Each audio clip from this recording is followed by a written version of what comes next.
What's going on, fellas? I've got a 2002 Chevy Silverado, and I'm going to use it to point out to you the location of two important fuses, one relay, and some other facts about the operation of your blower. So to start with, looking at this, there's a couple different modes. And the first four modes, they require the use of a 25 amp fuse located right here. Just go and pop this open like so. And we're looking for the 25 amp heater fuse, which is located right there. So you're going to want to check that out. There's a fuse puller on the back that you can use, and there's a spare fuse right there. So putting this back on. Now we're going to move under the hood. There's a 30 amp fuse here, and this one only comes into play when you've got it on the highest setting. And so we're looking for the HVAC front, which give me just a second to find it.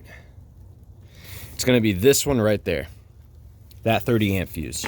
So that one supplies power to the blower motor when you've got it turned up all the way to the max. So now I'm going to show you where you can find the blower motor as well as the brains behind the operation. So that 25 amp fuse I showed you earlier, that power is routed through the different mode or through the different speeds up there. And depending on which speed you have it going on, it will send it to a different wire through here. So I'm going to disconnect this real quick. You disconnect that by pulling down there. The blower motor relay is actually built into this as well. That clicks on when you've got it on the high setting.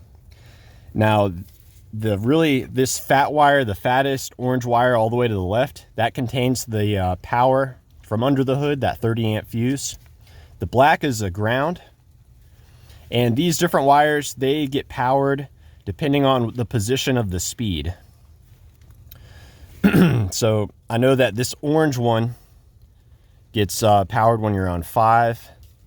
And I believe it's 1 is yellow, 2 is tan, 3 is blue, and 4 is purple, if I'm not mistaken. Anyways, depending on which wire gets powered, that dictates how much wire gets, or how much power gets sent out the output here. This loops around and goes to the back of the blower motor, which is right here.